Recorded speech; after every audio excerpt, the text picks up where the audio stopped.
Hello everyone, Harry here, welcome back to my studio. Thank you very much for joining me again. Episode 10, the conclusion, the finale if you will. I'm dead excited about this song now. I think it's sounding absolutely wicked, so I think we should just jump in and finish it off basically. Before we start, if you've liked any of my videos, if you've checked a couple of them out, please subscribe to my channel and like one of the videos. It makes a massive difference to me. 2 seconds of your day could literally make mine. So with that out of the way, let's finish this song off. So here we are back in the song. I was going to do a full mix down of this song for this video. I started to record it yesterday and I got about 10 minutes into filming and realised that I wrote this song using a template. It's 95% mixed. To unmix it, to then mix it again, is just a complete waste of my time. So I'm probably not going to do that. I am going to do some really in-depth videos about mixing at some point in the very near future, but I think for this project, this series was all about writing a song. It was all about going through the creative process of taking an initial idea and making it into a full piece. We've done that. The last little bit we need to do is just finishing it off so it's a releasable bit of work. So that's what we're going to do. I'm going to take you through a very quick montage of how I ended up from episode 8 to here. So I'll be right back after this. So I restrung all my guitars, let them sit at room temperature for about 40 minutes before I started playing with them. I went into the project. I started to put a tempo map in place to control how the tempo flowed between the sections. I then recorded all of the bass and all of the guitars for the song to realise that what I'd done was I'd put the tempo map on the actual audio tracks rather than the MIDI. So I deleted everything that I just recorded. I put a tempo map on the MIDI instead, then bounced out new drum parts. Then I recorded all of the bass and all the guitar lines. And then I realised that it didn't actually need a tempo map and it sounded better just at the natural 125 throughout. There was enough speed up, slow downs and dynamic changes within the song that it didn't need anymore. So I deleted it all. I put the original drums back in. I recorded the bass, recorded guitars. Obviously in the middle of all this I had to remember how to play the song. And then I worked on vocals. I did quite a few takes of the vocals. I tried to get the performance as good as possible. Pitch I wasn't too bothered about, but it actually ended up pretty good anyway. So after all the recording was finished, I started to do a little bit of processing. I ran all of the vocals through a basic tune app, Waves Tune. I then went through and just smoothed out a few bits. There wasn't too many notes that were out of place that needed dragging, but I just smoothed a few bits of excessive, there was excessive like tremor and stuff in my voice at a few places, and I just kind of settled that out. I then made sure all the vocals lined up perfectly with the beat, and after that I was pretty happy with the vocals. I went through the same process with the backing vocals and the harmony. I then edited the intro of the song to the lo-fi effect that I was talking about in the last episode. I essentially bounced all the drums onto a new audio track, put them in place, got rid of the drums that were already there, and then affected just the initial intro of the drums that I'd bounced out into the track. So I just scooped all the mids out, put a little bit of reverb on, and then I did the exact same processing with the lead guitar part as well. Later on I then put a kind of like vinyl effect behind it just to give it a little bit of electrical noise when it was coming into the guitar parts, just to make it sound a little bit more like an old shitty radio. That was the plan anyway. I cut all the gaps and stops into the bass and guitars. They didn't require too much comping or editing. I literally just put the stops in, tidied some of the tails up and just got rid of any unnecessary noise. I obviously went through and cut a lot of the silences out of the vocals and the guitar parts and stuff as well. And after that, that's pretty much where we're up to now. Okay, so the next step. We've got all the bits there, everything's been cut, we're happy with the arrangement of the song. The next bit is referencing. So this can mean one of two things basically. A, referencing your track to a track of choice to check it for just how the track sounds, volume. And then the second bit of referencing is listening to it on as many sets of speakers as you possibly can. Every speaker you own will have a different frequency response. What that basically means is it will boost different ranges of the frequency. So a little speaker will boost the high end, a big speaker will most likely boost the low ends.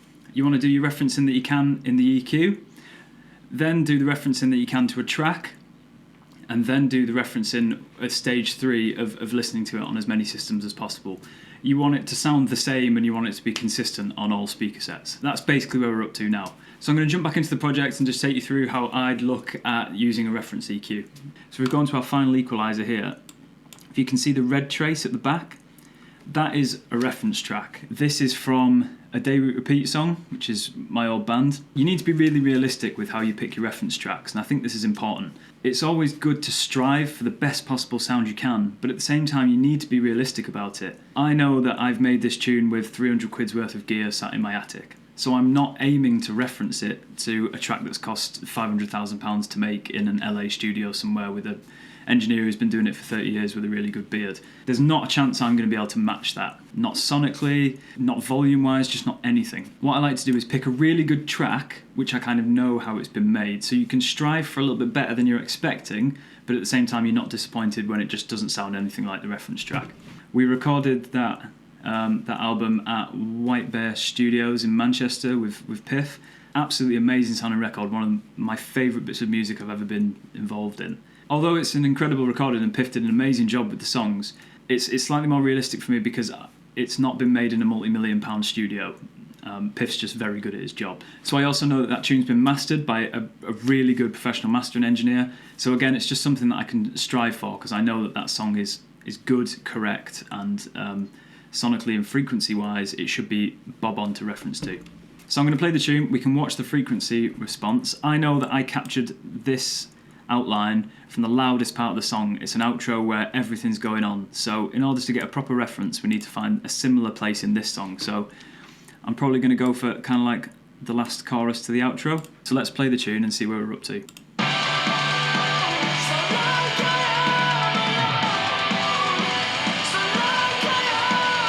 So it's actually pretty close and it's actually pretty good. There's this little peak around 750 hertz. I know that that's our vocalist Rob. It's his voice, that peak there. And mine doesn't exactly match. Okay, I'm pretty happy with that. It's matching the frequency curve pretty good. There's a couple of little adjustments I want to do in the song, so I'm going to whip through and do it now.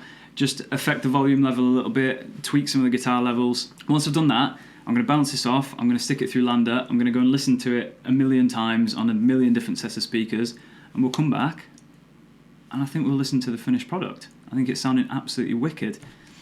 Back in a second. Right, so, the song's done. I've been through a couple of mixes, I've kind of gone back in, changed things, mix by mix. It is a process that takes a little while, you're not going to get it right first time, so I kind of haven't tried to rush it, and I've just tried to be methodical with it and go through the same process I would if I was making a song for release.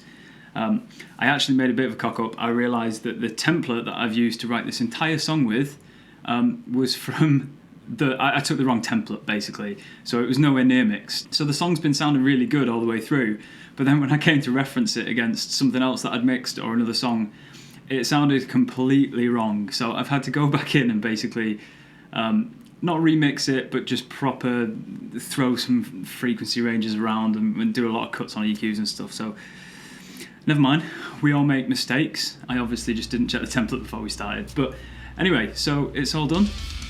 Let's have a listen.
So there you go, the song completed.